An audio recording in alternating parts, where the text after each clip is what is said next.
Welcome to 2819. I'm Sandra Diemez. And I'm Brian Rohmbacher. And we have an exciting show for you today. Lots of really deep topics to get you thinking. That's right. In RTB 101, we'll be hearing again from physicist Erica Carlson as she discusses if quantum mechanics can explain the universe. And in Give and Take, Jeff Swarenk will be interviewing astrophysicist Hugh Ross on responding to the puddle analogy. Really cool analogy that I think he'll give some great insight into. First up is Culture Talk. Sandra and biochemist Fazale Rana will be chatting about the possibility of a biochemical anthropic principle. A lot of scientific words and things to break down. Yeah. Let's check it out.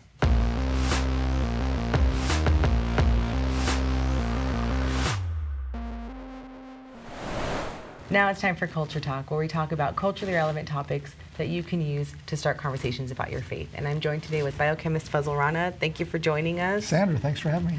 You know, you've got a brand new book that's going to be coming out in November called Fit for a Purpose.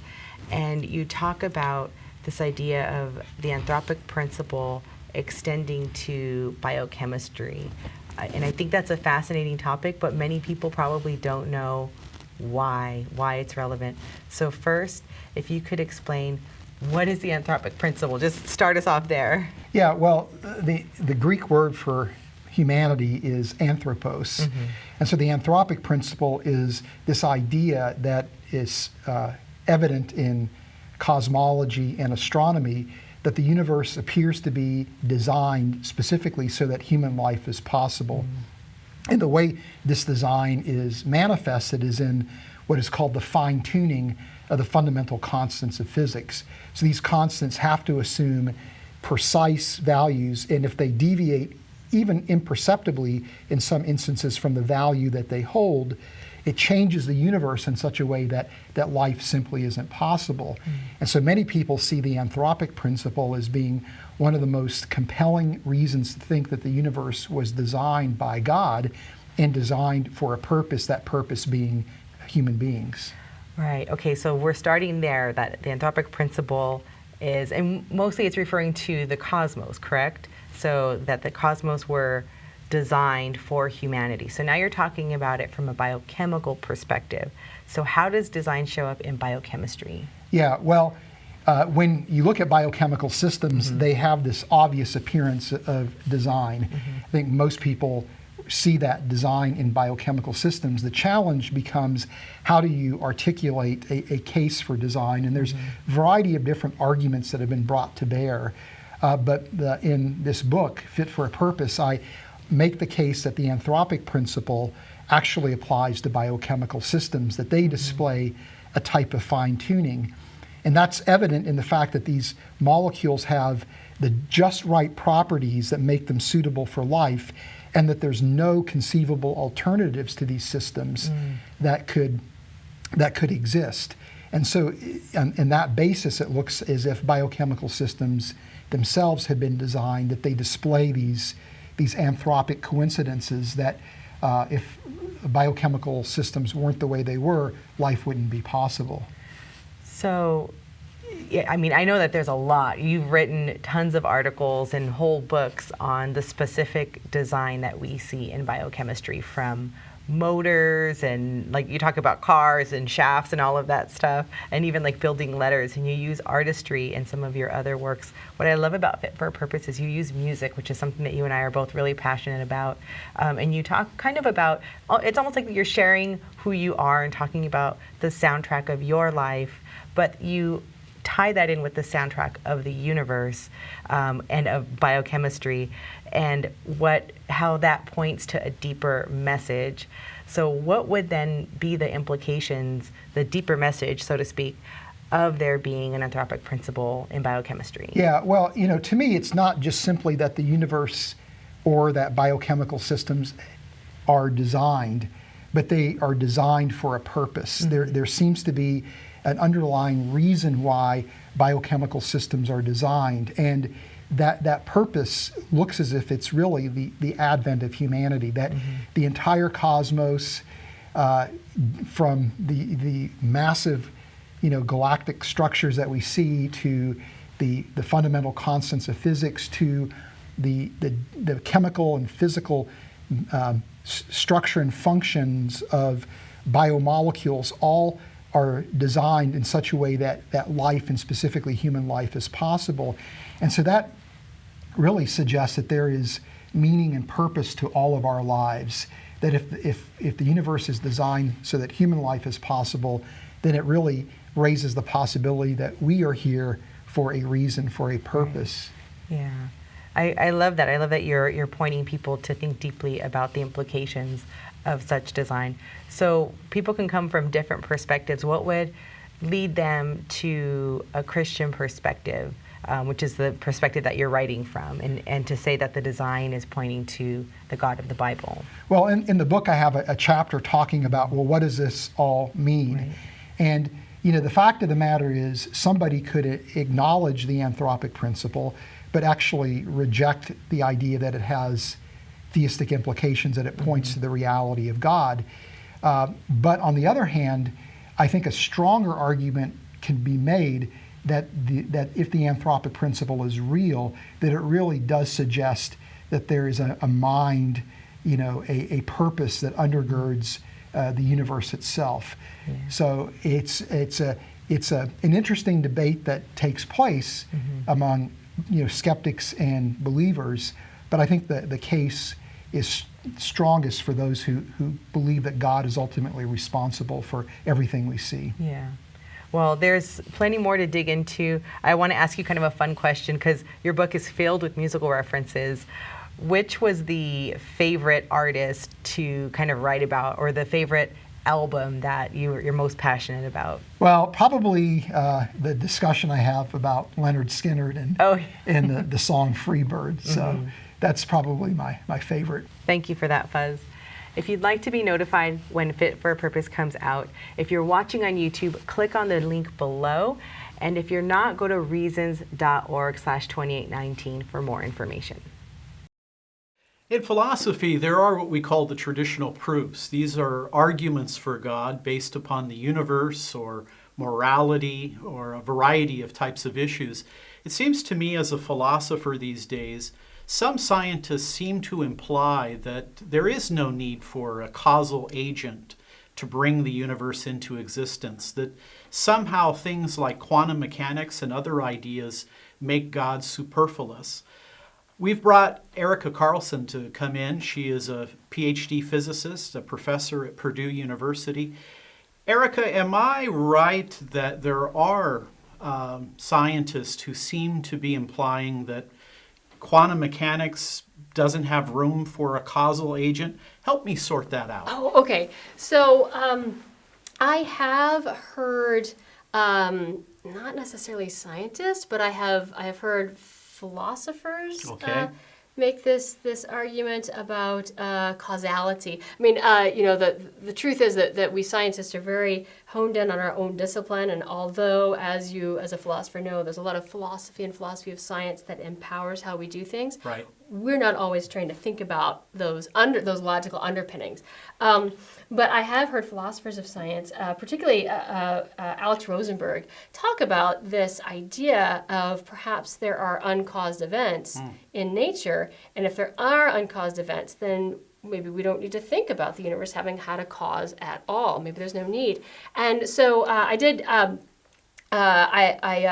I had the privilege of interacting with Alex Rosenberg when he visited Purdue a couple years ago. He was there to have a debate with William Lane Craig, and he's certainly a very deep thinker and has some extremely interesting ideas. But I was struck by something that came up in the debate. He did make this argument, and he was basing it on radioactive decays. He was using that as an example, and the argument was something like this: because we cannot predict when a radioactive element will decay, therefore there are uncaused events in quantum mechanics, therefore we're not logically compelled to look for a cause for the universe. Now, as a scientist hearing that, we think about cause very perhaps differently, or perhaps if I got deep enough into the philosophy of science, I would learn there are 7 ways to define cause. You can talk to me about that later. But the way a physicist would describe this sort of thing is we would say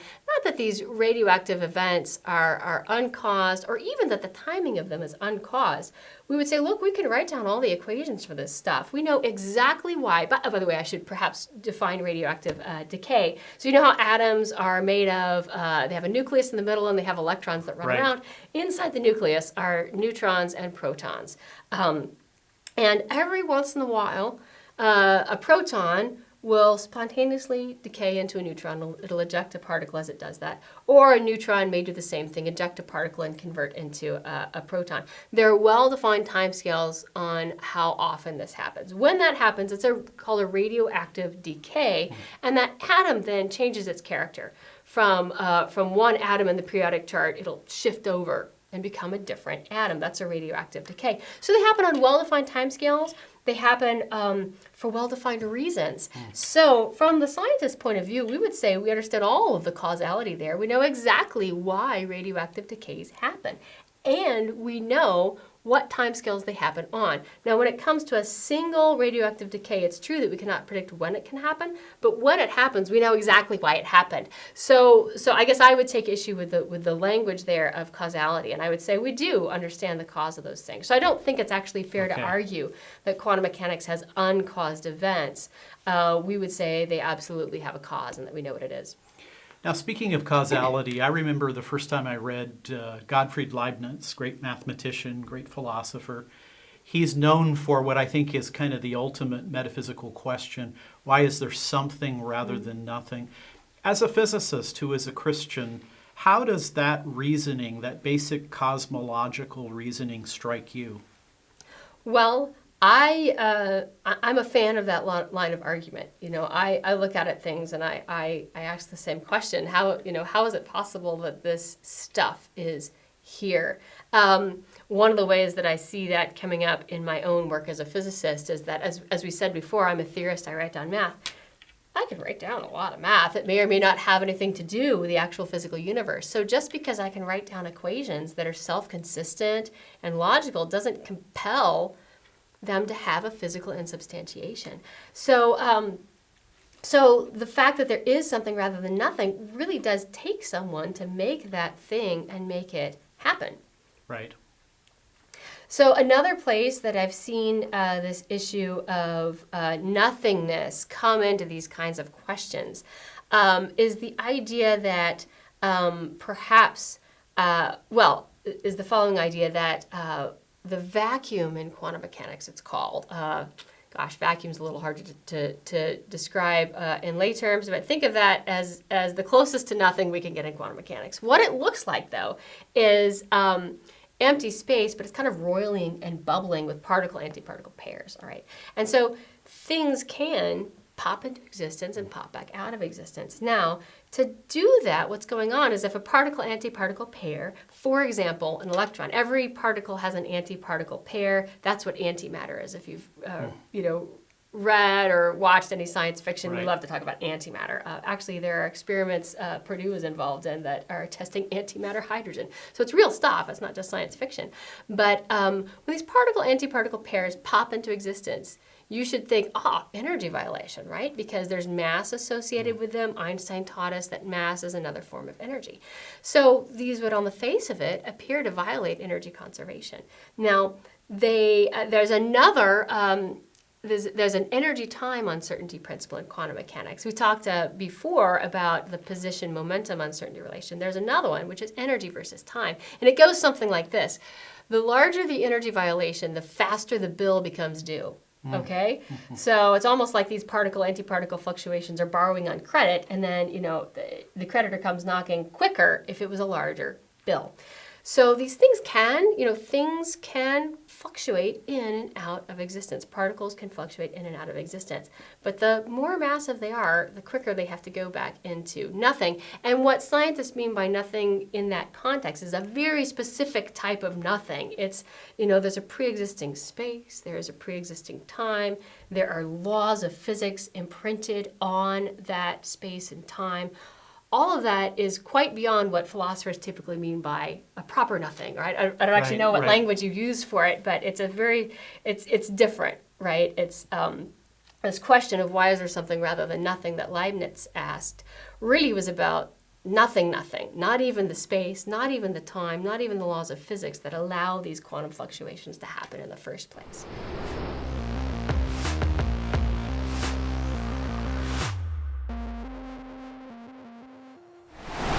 Hello, Jeff Zwerink. Welcome to Give and Take, the segment of our show where we explore important scientific ideas and how they relate to the truth of Christianity. I'm joined today by Dr. Hugh Ross, founder and president of Reasons to Believe, and we're going to explore fine-tuning and respond to one common objection to fine-tuning. Hugh, it's good to have you here today. Looking forward to our time to talk.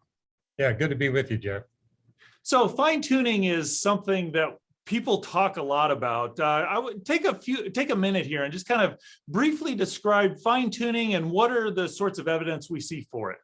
Yeah, usually it goes by the name Anthropic Principle, and this is the idea that the existence of humanity in the universe requires severe constraints on the characteristics of the universe and the laws of physics. So give us an example. What are some of the examples where we see this fine-tuning play out? Well, the universe has to be a particular mass. Make the mass any greater, any smaller, you get the wrong elements. You won't get the elements you need for life. Or you come a little closer to home. We have to be orbiting a very highly fine-tuned star in order for advanced life to exist here on Earth. The Earth has got to be a particular distance. The Earth has to have a particular density. There's literally over 1,000 different characteristics of the Earth, our galaxy, the planets in our planetary system, the universe, the laws of physics that must be fine-tuned in order for us to exist here in the universe.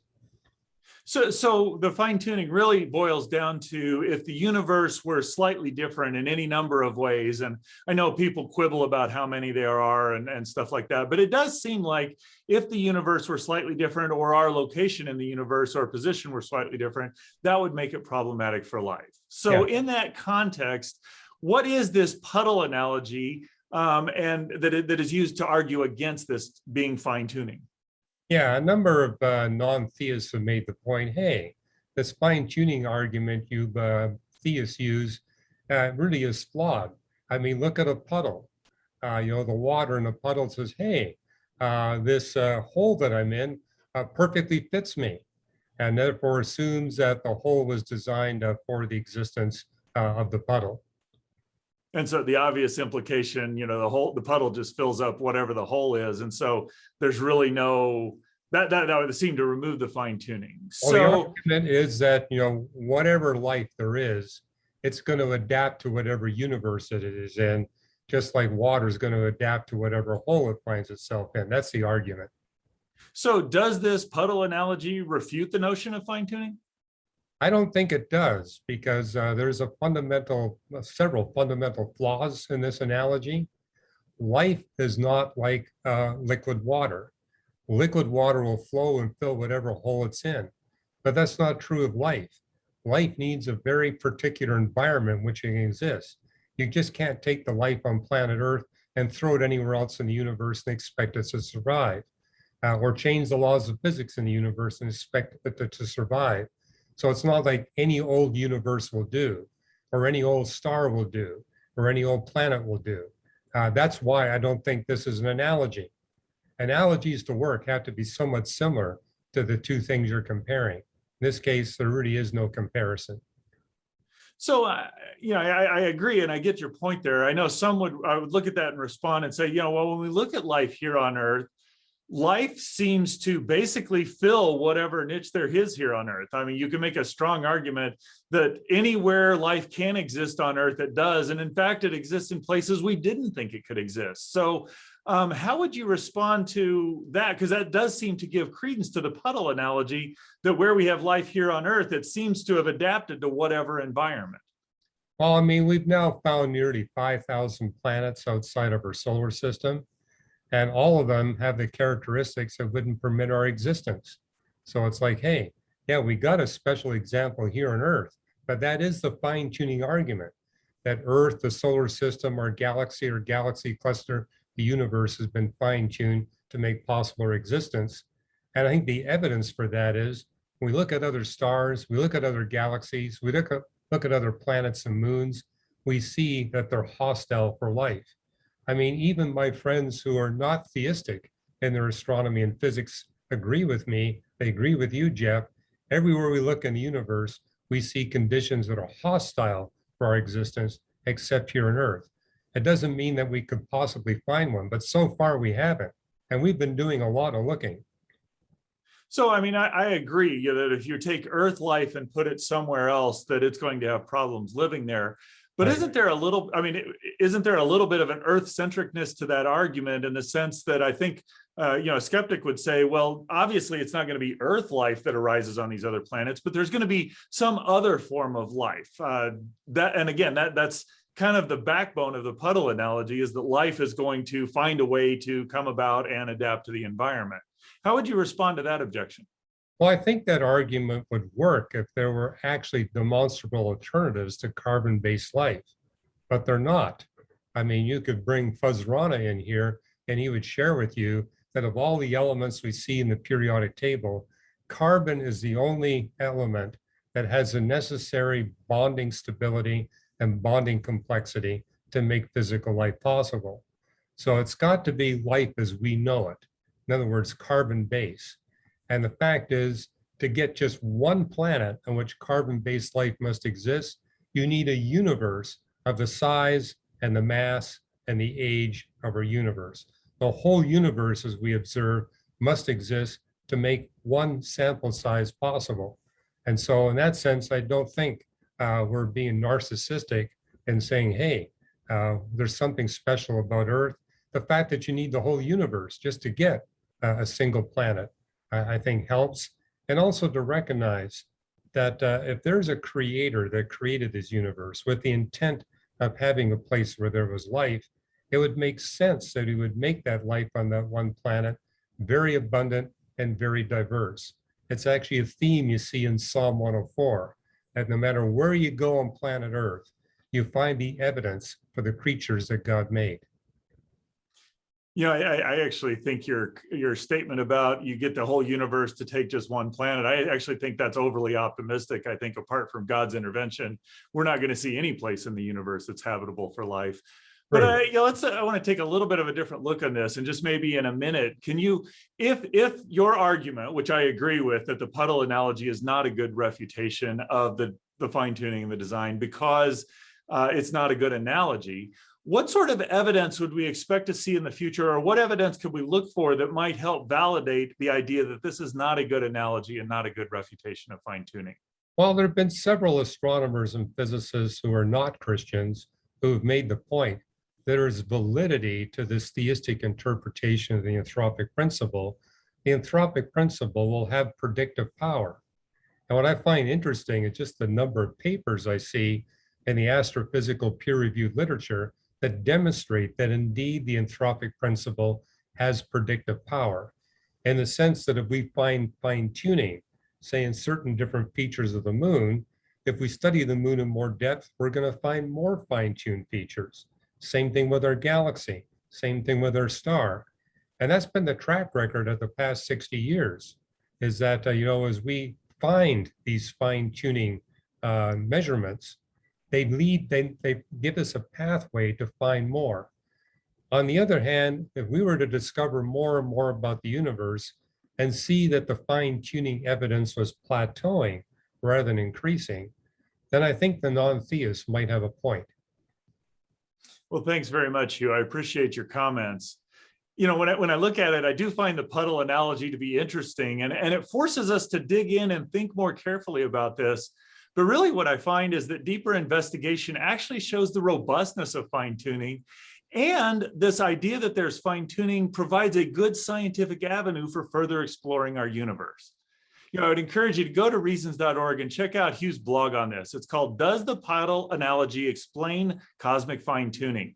Gives you some great resources of what the puddle analogy is, what some of the fine-tuning is, and how you can use it to share with people and point them to the truth of the gospel. That does it for us this week on 2819. I hope you learned a lot. I'm still kind of processing everything that we talked about. It was a lot to take in, but we hope that overall it equipped you to share your faith with confidence and compassion. And don't forget, subscribe to the show and also search for us on Facebook, Twitter, and Instagram. We are at 2819 Show. We'd love to hear your thoughts and maybe some ideas for future episodes. And if you're watching this and maybe you want the audio version so you can hear us on the go, we are on most major podcast services. Just search Reasons to Believe Podcast. See you next week. Bye.